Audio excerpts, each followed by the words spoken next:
Assalamualaikum warahmatullahi wabarakatuh.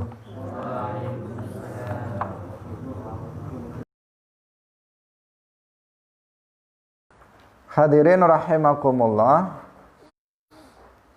tidak sah puasa pada dua hari raya, Idul Fitri dan Idul Adha, dan pada hari-hari tasyrik.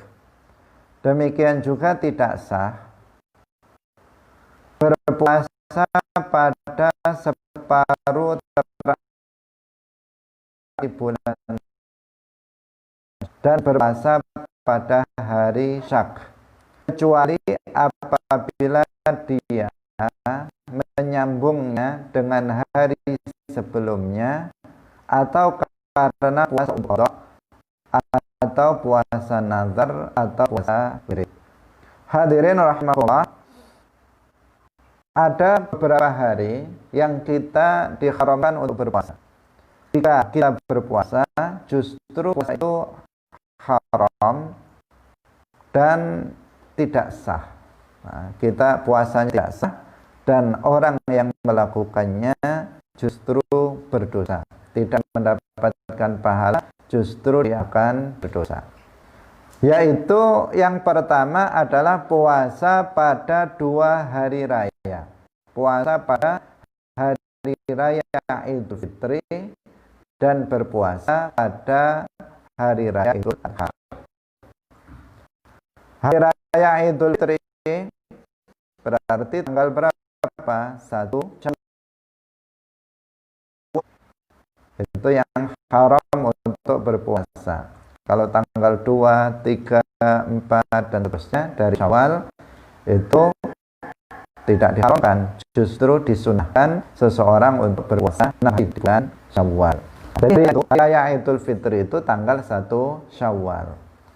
Nah, karena bisa terjadi salah paham di kita, karena hari raya kalau di Jawa itu kan 1 minggu, itu masa untuk merayakan Idul Fitri. Tetapi sesungguhnya Idul Fitrinya itu cuma 1 hari, yaitu tanggal 1 Syawal.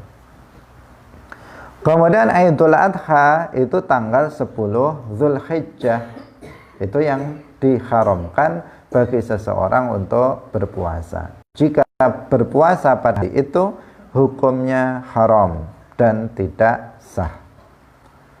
Yang selanjutnya, yang kedua, hari yang seseorang tidak boleh berpuasa adalah ayyamit tasyrik, yaitu puasa pada hari-hari tasyrik.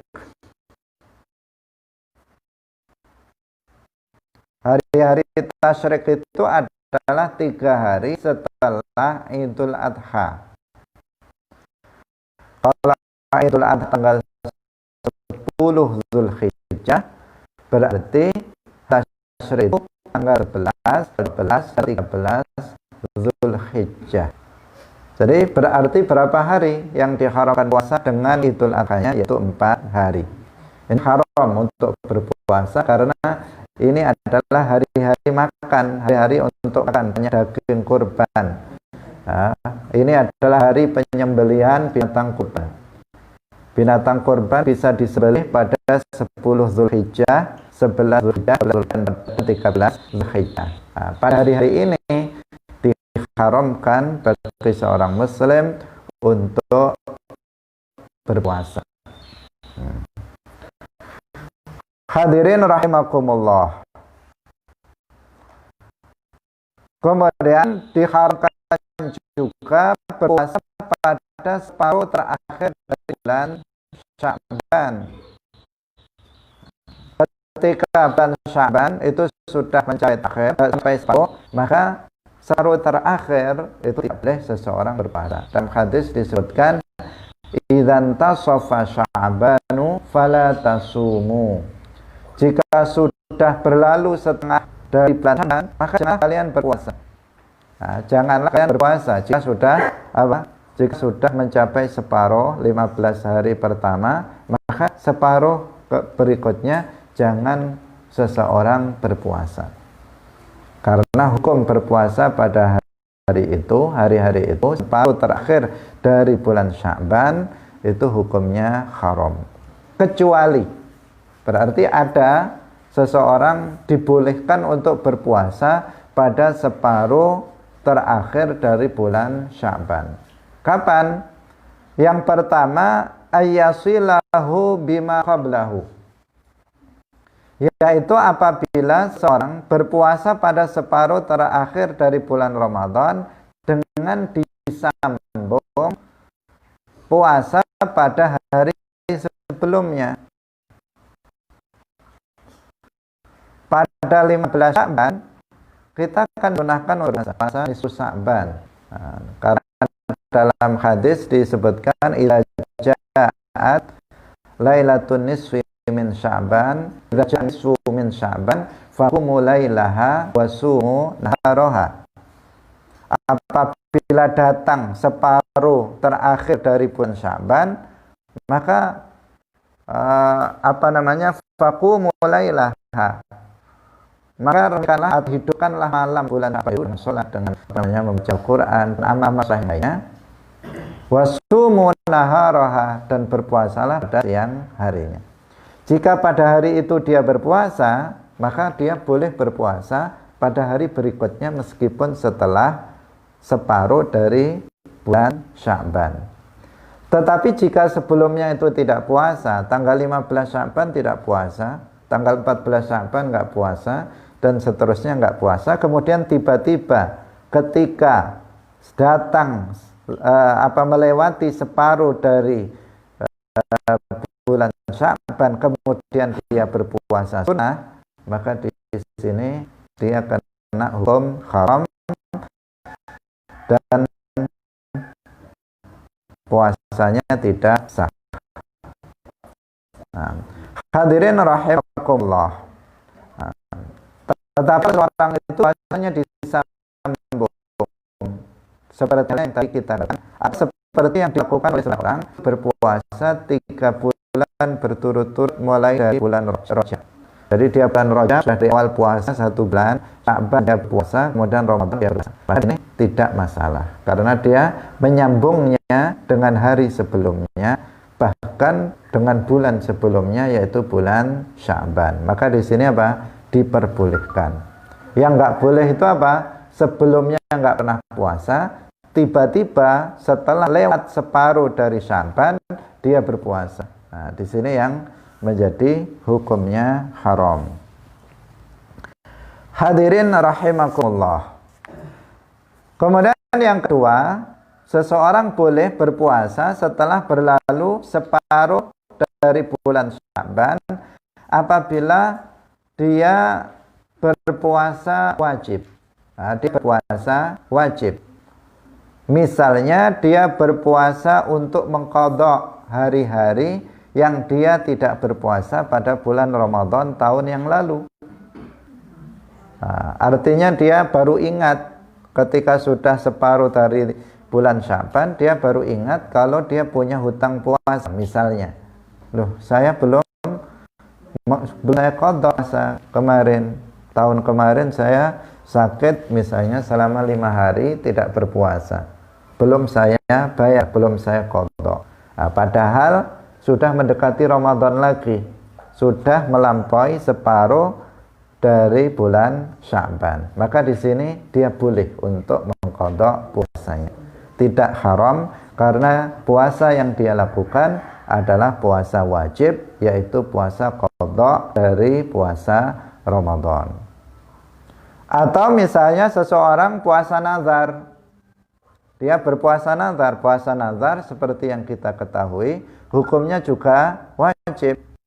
Seseorang mengatakan dia bernazar, mengatakan saya bernazar jika saya nanti sembuh dari penyakit saya, maka saya akan puasa misalnya Senin Kamis selama misalnya 7 Senin 7 Kamis misalnya. Nah, ketika itu nabrak separuh terakhir dari bulan Ramadan, maka di sini dia pada hari Senin dan Kamisnya dia wajib untuk berpuasa meskipun sudah melewati separuh terakhir atau melampaui separuh pertama dari bulan Sya'ban.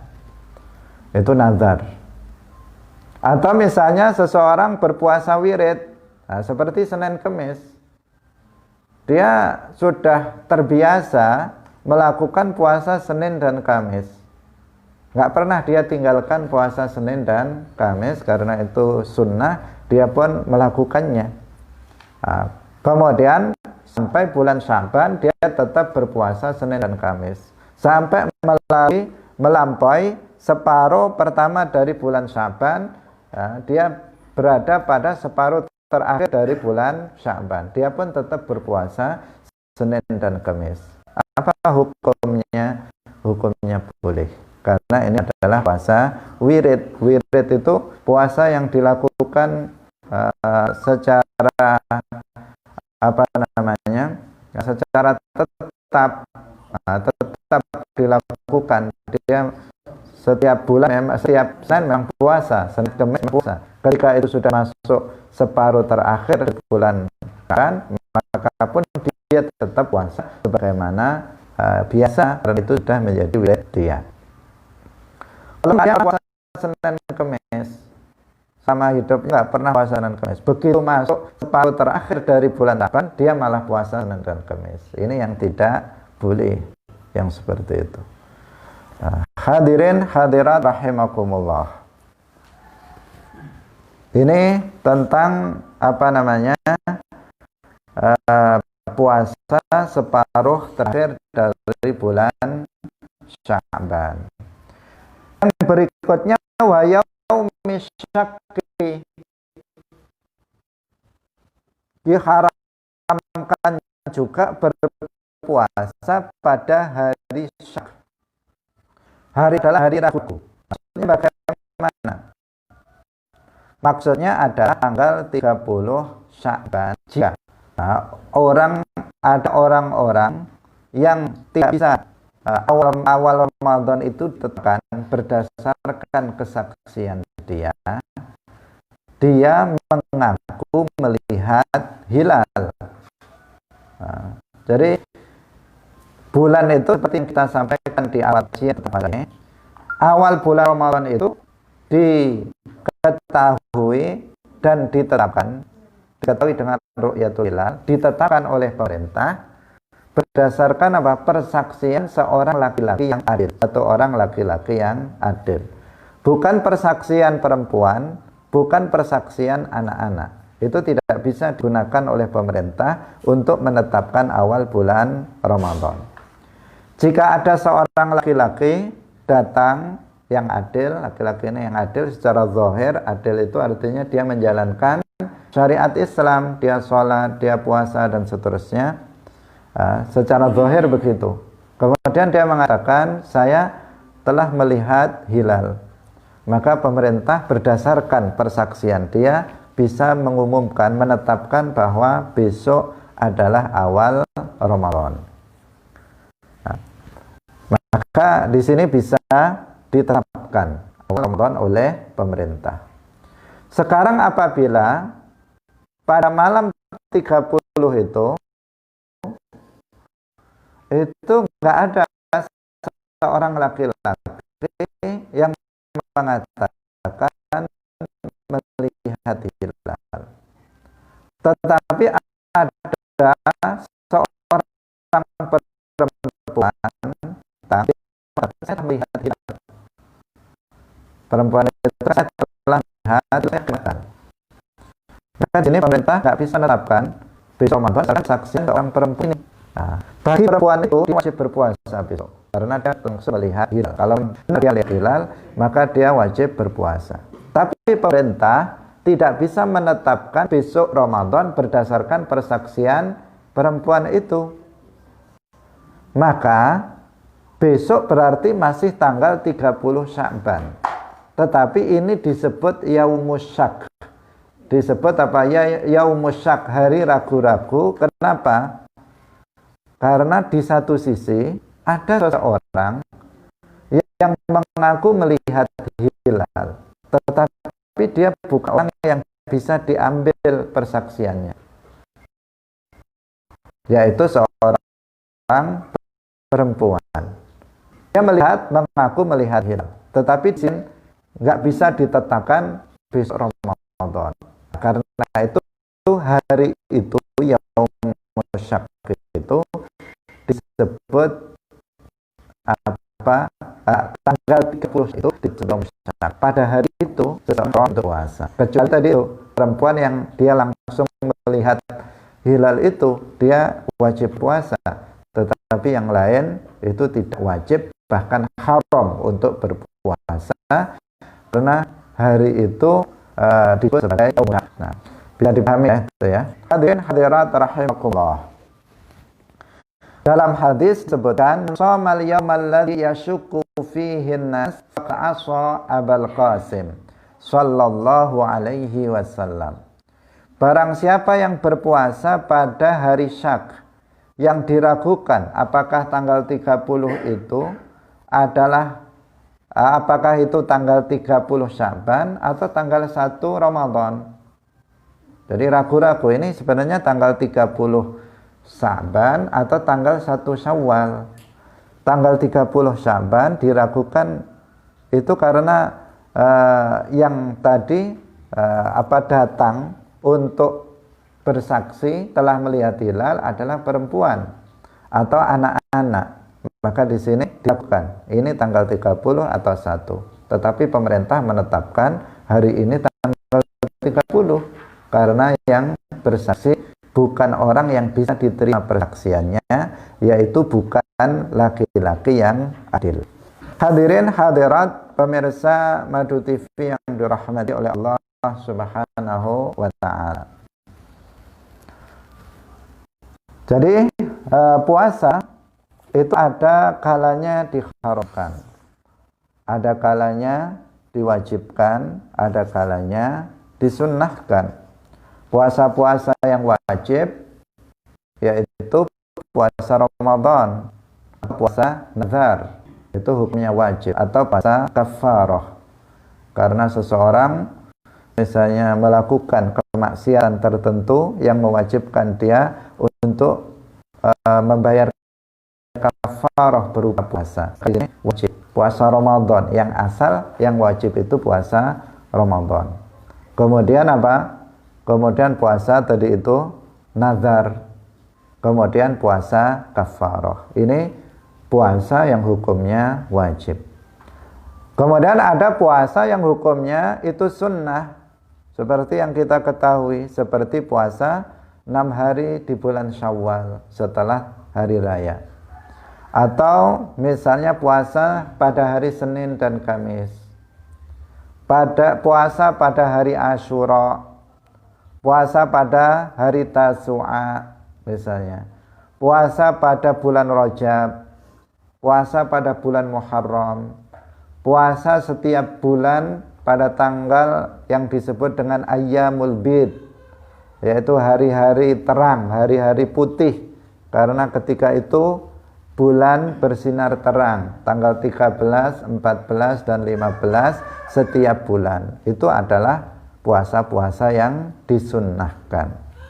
Tetapi juga ada puasa-puasa yang diharamkan. Seseorang nggak boleh berpuasa pada hari tersebut. Jika dia berpuasa, justru dia akan terkena dosa. Yaitu yang kita bahas pada hari ini. Yang pertama, puasa pada 2 hari raya. Pada waktu Idul Fitri tanggal 1 Syawal, atau pada Idul Adha tanggal 10 Zulhijjah. Kemudian yang kedua, puasa pada Ayyamut Tasyrik, pada hari-hari tasyrik, yaitu 3 hari setelah hari raya Idul Adha, tanggal 11, 12, dan 13 Zulhijjah.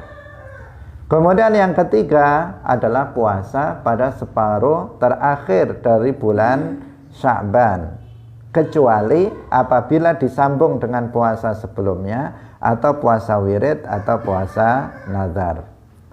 Kemudian yang keempat yaitu berpuasa pada hari syak, yaitu pada tanggal 30 Zulhijjah, yang diragukan apakah itu tanggal 1 atau tanggal 30, karena ada orang yang tidak diterima persaksiannya mengkhabarkan bahwa dirinya telah melihat hilal.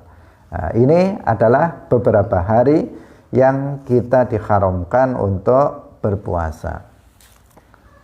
Hadirin hadirat pemirsa Madu TV yang dirahmati oleh Allah Subhanahu wa taala. Yang berikutnya, wa man afsada shauma yaumin min ramadhana wa la rukhsata lahu fi fitrihi bi jima'in fa alaihi al-itsmu wal qada'u fawran wa kafaratu ziharin. Dan orang yang merusak puasa 1 hari dari bulan Ramadan dan dia tidak memiliki rukhsah untuk tidak puasa dengan jima, dia membatalkannya dengan jima, maka dia berdosa. Dia wajib untuk mengqadha secara langsung dan wajib membayar kafarah zihar. Jadi sekarang orang yang membatalkan puasa dengan melakukan jima. Nah, jadi orang membatalkan puasa itu bisa dengan berbagai macam. Misalnya dengan hal-hal yang membatalkan puasa selain ini. Misalnya dengan makan, misalnya dengan minum, misalnya dengan istiqa'ah, berusaha mengeluarkan muntah dari lambungnya misalnya. Maka orang ini apa? Telah membatalkan puasanya. Nah, baik itu dia membatalkannya dengan sengaja, artinya dia memang nggak ada uzur untuk yang membolehkan dia untuk tidak berpuasa. Dia sehat, dia nggak dalam perjalanan, tetapi dia tidak puasa. Maka dia di sini berdosa dan dia wajib untuk mengqadha.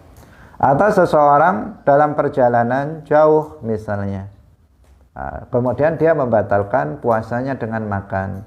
Berarti apa?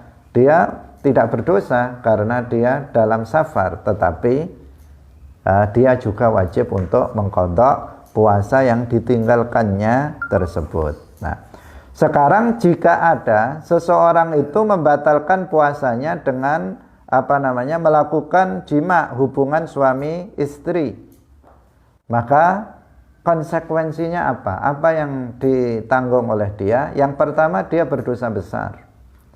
Yang pertama, dia berdosa besar karena telah melakukan perbuatan tersebut. Tidak berpuasa tidak berpuasa Ramadan, karena puasa Ramadan itu adalah hukumnya wajib. Kemudian yang kedua adalah wajib dia mengqadha puasanya secara langsung. Secara langsung itu apa? Berarti setelah hari raya langsung. Hari rayanya tadi kita katakan tanggal 1 Syawal. Berarti tanggal 2 Syawal dia harus langsung mengqadhanya. Nggak boleh dilakukan tanggal misalnya 5 Syawal, atau misalnya pada bulan Dzulqa'dah, Dzulhijjah, dan seterusnya. Kalau seseorang itu membatalkan puasa, misalnya karena sakit, dia boleh mengqadhanya misalnya bulan Rajab. Nanti aja kalau Rajab banyak orang puasa, saya juga ikut puasa, qadha. Orang-orang puasa sunnah, saya puasa qadha, biar banyak temannya. Kalau nggak banyak temannya, lapar sendirian, itu nggak enak misalnya. Nah, itu boleh. Misalnya seseorang dalam safar yang jauh yang membolehkan qasar misalnya, kemudian dia tidak berpuasa 2 hari 3 hari, maka dia boleh mengqadhanya kapan-kapan, yang penting belum masuk Ramadan berikutnya. Dia boleh mengqadhanya pada bulan Dzulhijjah, dia boleh mengqadhanya pada bulan Rabiul Awal, dia boleh mengqadhanya pada bulan Muharram, terserah dia. Yang penting jangan sampai masuk pada bulan Sya'ban tahun berikutnya. Seperti itu. Tetapi kalau ada seseorang membatalkan puasanya dengan jima, maka tanggal 2 Syawal dia harus langsung mengqadhanya. Nah, ketika masih banyak jajan, masih banyak makanan, dia harus langsung mengqadhanya tanggal 2 Syawal. Tidak tanggal 1, karena tanggal 1 diharamkan untuk berpuasa. Hadirin hadirat rahimakumullah. Kemudian yang kedua adalah membayar kafarah zihar.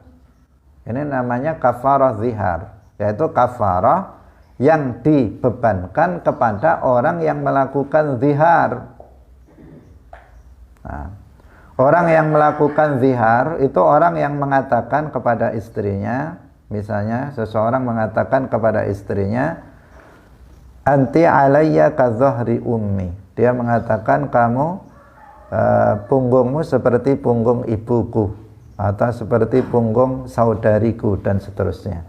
Nah, dia menyamakan istrinya dengan mahramnya, menyamakan istrinya dengan mahramnya, dengan maksud bahwa haram bagi dia untuk menjimaknya. Ini namanya zihar. Orang yang melakukan zihar jatuh kepada dosa besar. Ini sudah kita bahas dalam ma'asi al-lisan. Nah, sudah lewat. Nah, orang yang melakukan itu terhadap istrinya, dia apa? Jatuh kepada dosa besar, dan dia harus membayar kafarah. Nah, sehingga kafarahnya yang di sini kafarah zihar, disebut sebagai kafarah zihar. Orang yang membatalkan puasanya dengan melakukan hubungan suami istri, maka kafarahnya adalah kafarah seperti kafarah zihar. Maksudnya seperti itu. Nah, apa kafarah zihar itu? Yang pertama adalah memerdekakan budak yang muslim. Memerdekakan seorang budak yang muslim. Nah, jika tidak ada, budak itu tidak ada, seperti pada zaman sekarang, maka berarti beralih kepada yang berikutnya. Tidak ada itu bisa dua kemungkinan. Nah, kemungkinan pertama, memang budaknya nggak ada sama sekali, seperti pada masa sekarang. Atau pada masa lalu budak ada, tetapi dia nggak punya uang untuk beli budak. Karena budak ini manusia, tetapi dia mirip dengan binatang karena bisa diperjualbelikan. Nah, bisa diperjualbelikan. Nah, budaknya nggak ada, untuk yang dibeli itu nggak ada. Uang dia banyak, mau beli budak, tetapi budaknya nggak ada. Maka di sini seperti zaman sekarang misalnya, maka berarti dia tidak mampu untuk membayar kafarah yang pertama. Apabila kemudian budaknya ada, tetapi dia nggak punya uang untuk membeli budak, maka di sini dia juga tidak mampu namanya. Maka di sini beralih pada kafarah yang kedua. Kafarah yang kedua apa? Yaitu berpuasa 2 bulan berturut-turut.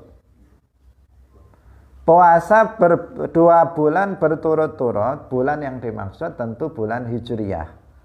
Karena ketika kita bicara hari, maka menurut Hijriyah. Ketika kita bicara bulan, maka bulan Hijriyah. Ketika kita bicara tahun, maka tahun Hijriyah. Kalau dalam kajian ilmu syara, itu yang dimaksud. Nah, jangan terbayang kemudian dengan hari, bulan, tanggal, atau tahun umum. Tidak. Nah, karena yang dibuat acuan itu adalah bulan Hijriyah. Nah, seperti yang kita tahu, itu berbeda. Tahun Hijriyah berbeda dengan tahun dengan tahun umum. Demikian juga hari juga berbeda, yaitu pergantian harinya yang berbeda. Kalau hari umum itu pergantiannya jam 12 malam. Kalau Hijriyah pergantiannya adalah pada waktu maghrib. Itu perbedaan dari sisi hari. Jadi tanggal pun berubah. Ketika kita sudah masuk maghrib, berarti sudah tanggalnya sudah berbeda dengan sebelum maghrib tadi. Tapi kalau kita pakai kalender umum, jam 9 malam itu masih sama tanggalnya dengan siang tadi. Itu seperti itu. Nah, demikian juga bulannya juga berbeda. Bulan Hijriah itu hanya 29 atau 30 hari, kebanyakan 29. Sementara bulan umum itu bisa 30, bisa 31, bisa 29, bisa hanya 28 hari. Ada yang 28 hari. Nah, hadirin rahimakumullah, jadi 2 bulan berturut-turut, bulannya bulan Qamariyah atau Hijriyah. Sama, Qamariyah atau Hijriyah itu sama. Kalau seseorang misalnya dia membatalkan puasanya 1 hari saja, maka dia harus mengulanginya lagi. Karena di sini harus berurut. Dikatakan dalam dikatakan bahwa mutawaliyat, dia harus berturut-turut. Berturut-turut itu artinya nggak boleh dipisah dengan tidak berpuasa meskipun 1 hari. Meskipun karena uzur. Misalnya ada seseorang sudah berpuasa 1 bulan, kemudian setelah itu dia sakit. Karena sakit dia tidak bisa berpuasa, maka di sini dia harus berpuasa mulai dari awal lagi.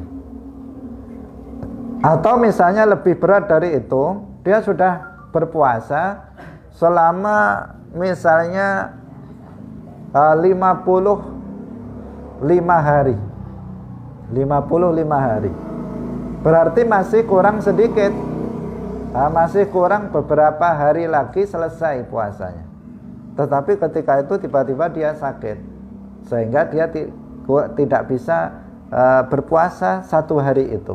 Maka di sini harus mengulang lagi dari pertama. Karena apa? Karena di sini disyaratkan puasa untuk kafarah zihar ini adalah 2 bulan berturut-turut. 2 bulan berturut-turut, bukan hanya hitungannya 2 bulan, pokoknya hitungannya 60 hari, bukan begitu, tetapi 2 bulan berturut-turut. Hadirin hadirat rahimakumullah. Jika tidak mampu untuk berpuasa, dia tidak bisa berpuasa. Tidak kuat dia kalau berpuasa 2 bulan berturut-turut. Karena 1 bulan saja dia tidak mampu, apalagi misalnya dia harus berpuasa 2 bulan berturut-turut. Maka selanjutnya dia bisa pada urutan yang ketiga, yaitu memberi makan 60 orang fakir miskin. Jadi mempermilikkan kepada masing-masing dari 60 orang tersebut 1 mud gandum atau bahan makanan pokok daerah tersebut. Misalnya kalau di daerah kita ya beras misalnya, setiap 1 orang, jadi 60 fakir miskin, setiap orangnya itu adalah 1 mud. 1 mud kemarin ketika di-on-kan berbeda-beda. 1 mud sebenarnya cuma segini. Jadi 1 genggaman telapak tangan yang sedang, itu 1 mud. Tetapi ketika ditimbang maka berbeda-beda. Ada yang mengatakan 7 on, ada yang mengatakan 6 on, ada yang mengatakan 5 on. Untuk kehati-hatian kita bisa tambahkan, kita pakai yang tertinggi, misalnya 7 on, lebihannya diniatkan untuk sedekah. Jadi ini misalnya 7 on, lebihannya untuk sedekah, bukan sebagai kafarah. Karena yang kafarah itu hanya 1 mud saja. Hadirin hadirat pemirsa Madu TV rahimakumullah. Kemudian ada beberapa catatan yang penting terkait dengan masalah puasa ini. Yang pertama, orang yang membatalkan puasa karena sakit, ini sebenarnya sudah kita singgung, tetapi kita pertegas Kita pertegas di akhir pertemuan kita tentang puasa pada hari ini, bahwa orang yang membatalkan puasanya karena sakit, karena perjalanan jauh, karena haid atau nifas, yang tidak puasa tanpa uzur, serta perempuan yang hamil dan menyusui, jika mengkhawatirkan diri mereka sendiri, maka dia wajib untuk mengqadha puasanya saja. Jadi ada kalanya, yang pertama ini, orang tidak puasa itu hanya wajib mengqadha saja. Orang yang tidak puasa wajib mengqadha saja. Siapa? Yang pertama, orang yang nggak puasa karena sakit. Yang kedua, orang yang nggak puasa karena dia melakukan perjalanan jauh. Yang ketiga, perempuan yang nggak puasa karena haid ataupun nifas. Kemudian yang keempat, orang yang tidak puasa tanpa ada uzur. Dia kuat, nggak sakit, nggak apa-apa, tiba-tiba dia nggak puasa. Dia juga wajib qadha saja, tetapi di sini apa? Kalau nggak ada uzur, dia berdosa besar. Tapi yang ada uzur tadi, dia nggak berdosa, wajib qadha. Yang dia tidak puasa tanpa uzur, maka dia berdosa besar dan dia wajib qadha saja. Tidak wajib kafarah atau tidak wajib fidyah. Kemudian yang berikutnya adalah perempuan yang hamil atau menyusui, yang dia tidak puasa karena itu mengkhawatirkan dirinya sendiri, bukan mengkhawatirkan anaknya, maka dia di sini juga wajib qadha saja. Dengan ketentuan yang tadi yang kemarin kita sebutkan. Jika ada masyaqqah, orang yang hamil menyusui tidak otomatis boleh untuk tidak puasa, tetapi jika ada masyaqqah, maka dia boleh tidak puasa. Jika dia mengkhawatirkan dirinya sendiri, nanti saya sakit, nanti saya pingsan, atau saya akan ada madarat untuk dirinya, maka di sini dia boleh tidak puasa dengan mengqadha nanti setelah hari raya. Tapi tidak diharuskan secara langsung mengqadhanya itu. Hadirin rahimakumullah. Ini yang pertama, wajib hanya fidyah saja. Kemudian yang kedua, yaitu wajib apa tadi? Qadha saja. Yang pertama wajib untuk mengqadha saja, yang tadi kita sebutkan. Yang kedua, ini wajib qadha dan juga fidyah, yaitu orang yang membatalkan puasa atau tidak berpuasa karena dia hamil atau menyusui, mengkhawatirkan anaknya. Jadi dia hamil atau menyusui, dia tidak puasa bukan karena takut dirinya akan sakit, tapi dia khawatir anaknya akan sakit. Kalau saya menyusui anak saya, nanti saya puasa, anak saya bisa sakit misalnya, karena susunya tidak terpenuhi. Atau perempuan yang hamil, jika saya nanti puasa, nanti saya bisa keguguran misalnya. Maka di sini apa? Dia boleh tidak puasa, tetapi selain dia wajib qadha, dia juga wajib untuk membayar fidyah. Nah, tahu bedanya ya? Jadi perempuan hamil dan menyusui itu pertama boleh puasa kapan? Jika ada masyaqqah. Jika ada masyaqqah. Jika nggak ada masyaqqah, kuat, badannya kuat, juga nggak khawatir dirinya, nggak khawatir anaknya, maka dia harus berpuasa, wajib berpuasa. Bukan secara otomatis, oh saya menyusui berarti nggak puasa, langsung begitu saja, padahal nggak ada masyaqqah sama sekali. Tetapi jika ada masyaqqah, perempuan hamil atau menyusui boleh tidak puasa. Nah, tetapi jika dia itu mengkhawatirkan dirinya sendiri, kesehatan diri dia sendiri, maka dia hanya wajib qadha. Jika dia khawatir kesehatan anaknya, maka dia wajib qadha dan wajib fidyah. Tapi sama-sama dia tidak berdosa di sini jika dia tidak berpuasa. Nah, fidyahnya bagaimana? Seperti yang tadi kita sebutkan, yaitu 1 mud makanan pokok seharinya, setiap harinya. Dia tidak berpuasa berapa hari? Jika 1 hari berarti 1 mud. Jika 2 hari berarti 2 mud. Jika 5 hari berarti 5 mud. Begitu seterusnya, setiap harinya itu dibayar dengan 1 mud bahan makanan pokok.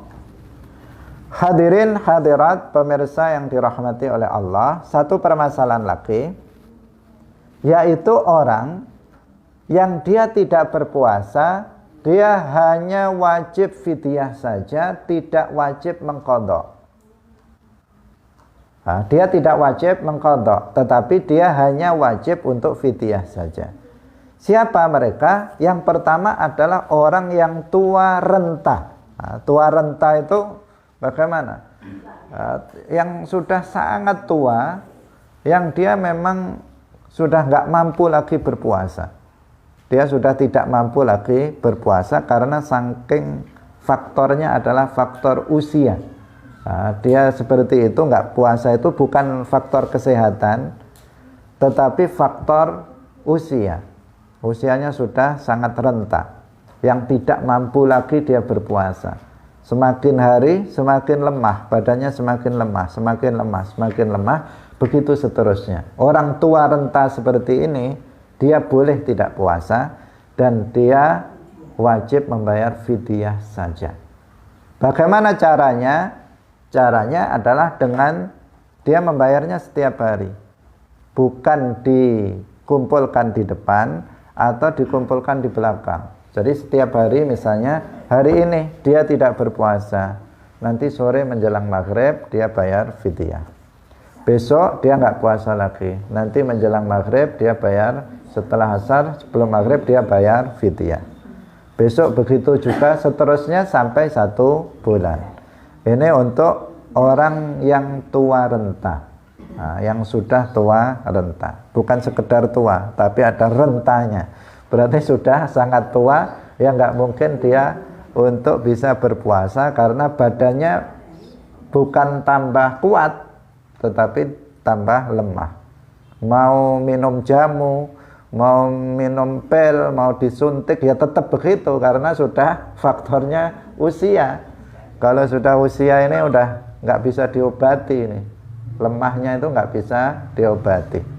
Kalau masih muda, dia sekarang lemah, masih bisa diobati menjadi kuat. Tetapi kalau sudah tua renta, mau minum jamu setiap hari juga tetap lemah. Nah, karena itu dia boleh untuk tidak berpuasa dengan hanya membayar fidyah saja. Ini hanya untuk itu, nggak untuk semua orang. Tidak untuk semua orang, karena khawatir nanti ada orang yang salah paham. Oh, saya nggak usah puasa, ganti fidyah aja. Padahal dia masih muda, masih sehat, malah dikira puasa itu bisa diganti fidyah secara umum. Nggak semua bisa diganti fidyah. Yang bisa diganti fidyah itu hanya yang pertama orang yang tua renta.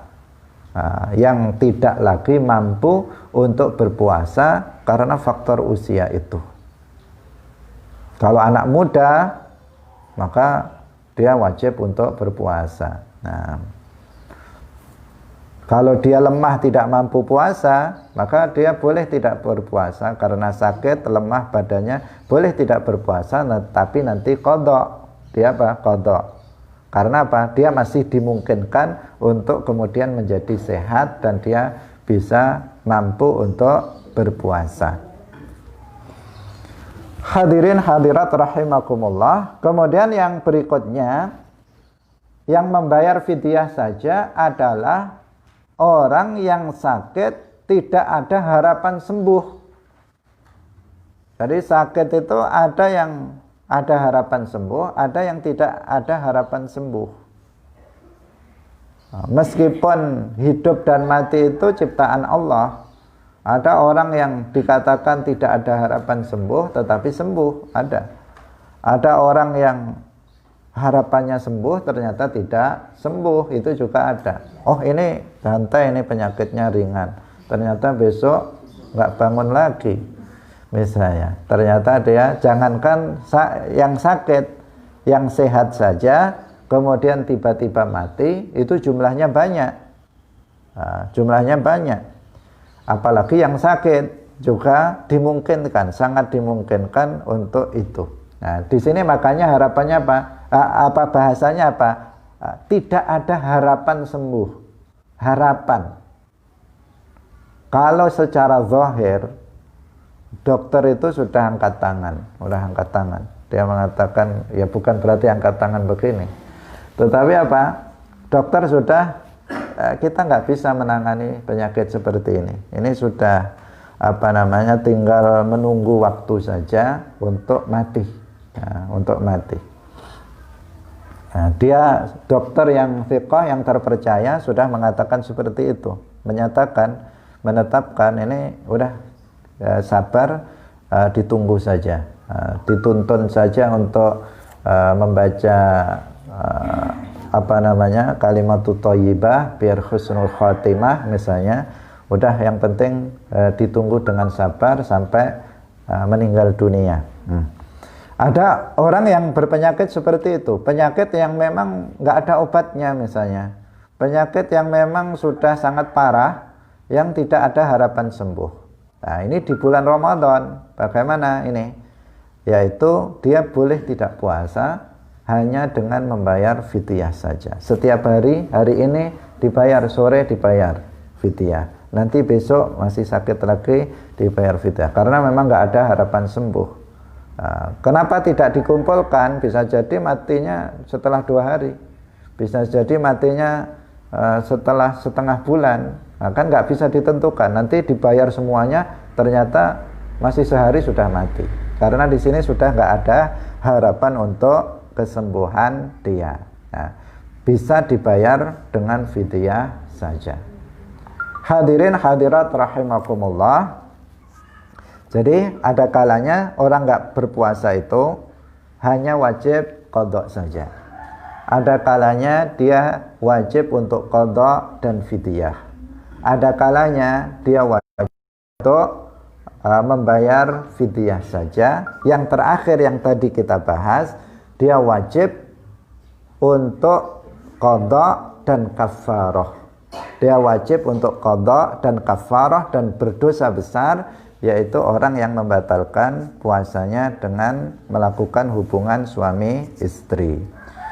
Demikian pengajian kita pada pagi hari ini. Insya Allah besok kita memasuki pembahasan baru, yaitu tentang haji. Semoga bermanfaat. Barakallahu fikum. Wallahul muwaffiq ila aqwamit thoriq. Wassalamualaikum warahmatullahi wabarakatuh.